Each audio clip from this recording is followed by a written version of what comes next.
রমজান মাস এলেই নিত্যপণ্যের বাজারে দেখা যায় আগুন। সিন্ডিকেটের ফাঁদে দিশেহারা হয়ে পড়ে সাধারণ মানুষ। কিন্তু এই সংকটের মাঝে এক ব্যতিক্রমী উদাহরণ স্থাপন করেছেন শরীয়তপুরের নড়িয়া বাজারের মিষ্টি ব্যবসায়ী অভিজিৎ ঘোষ। সাধারণ ফ্যানের দিন শেষ, আকিস ফ্যানে বাংলাদেশ। রোজা উপলক্ষে যে অফারটা দিচ্ছে, এটা অন্যান্য জায়গায় দেখবেন বাংলাদেশ কিন্তু 90% মুসলমানের দেশ। তো সেইখানে আমরা মুসলমানরা অনেক ব্যবসায়ীরা আছি যে দ্রব্যমূল্যের দাম বাড়াই দিই রমজান আসলে। অথচ অভিজিৎ ভাই উনি অন্য ধর্মে হওয়া সত্ত্বেও উনি গত বছরের থেকে মিষ্টি বলেন, এই যে এবার একটা শুরু করছে ফ্রেশ দুধের যে আইটেমটা করছে, সেইখানে উনি লাভ ছাড়া, একদম প্রফিট ছাড়া উনি এটা বিক্রি করতেছে। দুধটা খুব ভালো, ফ্রেশ, একদম অর্গানিক দুধ, এর কোনো পানি মিক্স থাকে না।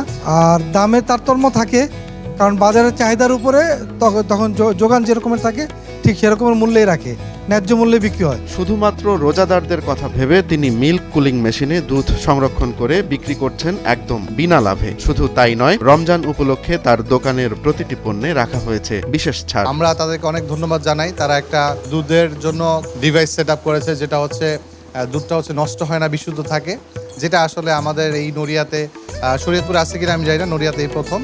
তো এটি আমাদের জন্য খুবই ভালো হবে। তো অনেক ধন্যবাদ মিষ্টি কারণকে, তা আমাদেরকে সে বিনা প্রফিটে এই প্রোডাক্টটি দিচ্ছে, এতে করে সাধারণ মানুষ আরো বেশি উপকৃত হবে। এই বাজারে যেখানে দুধের দাম আকাশচুম্বী, সেখানে অভিজিৎ কম দামে খাঁটি দুধ বিক্রি করায় স্বস্তি প্রকাশ করেছেন স্থানীয়রা। তার এমন ব্যতিক্রমী উদ্যোগ স্থানীয়দের মাঝে প্রশংসাও কুড়িয়েছে। প্রত্যেক রোজাদারদের সম্মানে উনি প্রত্যেক বছরই এই ছাড়টা দেয় যে উনি বিভিন্ন খামারিদের কাছ থেকে স্বল্প দামে দুধ ক্রয় করে ওই দুধটাই তিনি বিনা লাভে বিক্রি করে। এতে সাধারণ জনগণ, যা নড়িয়াবাসী যারা আছে, তারা অল্প দামে দুধ ক্রয় করতে পারে এবং ভালো মানের দুধ ক্রয় করতে পারে, এবং এই দুধের গুণগত মান খুবই ভালো। অভিজিৎ ঘোষ মনে করেন, ব্যবসা শুধু মুনাফার জন্য নয়, মানুষের পাশে দাঁড়ানো প্রত্যেক ব্যবসায়ীর একটি নৈতিক দায়িত্ব। তিনি সেই দায়িত্ব থেকেই এমন অভিনব উদ্যোগ গ্রহণ করেছেন। আমি পবিত্র মাহে রমজান উপলক্ষে দুধ যেই দামে ক্রয় করতেছি তার সাথে জাস্ট খরচটা যোগ করে বিক্রি করতেছি। এটার উদ্দেশ্য হচ্ছে তো যে এই রমজান মাসে আসলে দুধের দাম বাড়ে, এই সময়টা যদি কেনা দামে আমি দুধটা দিতে পারি, মানুষ এখান থেকে একটু ফ্যাসিলিটি ভোগ করলো, যারা রোজাদার ভাই আছেন, আমি যেই দামে কিনতে পাই ওইটাই জাস্ট প্যাকেজিং খরচটা যোগ করে তাদেরকে দিতে, তাতে তাদের সেভ হইতেছে। সংকটের এই বাজারে অভিজিৎ ঘোষের এমন মানবিক উদ্যোগ সবার প্রশংসা কুড়িয়েছে। এমন মহৎ উদ্যোগ যদি দেশের সব ব্যবসায়ীরা নিতেন, তাহলে রমজানে সাধারণ মানুষের কষ্ট কিছুটা হলেও লাঘব হতো। সব জায়গা থেকে আসলে অভিজিৎ ভাই যেই দামে দুধ কিনে সেই দামে বিক্রি করে, আসলে এখানে সর্বোচ্চ কম দামে দুধ পাওয়া যাচ্ছে।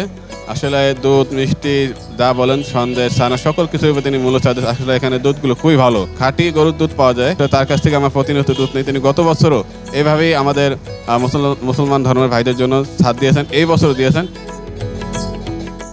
রোমান্স তালুকদার, নয়া দিগন্ত।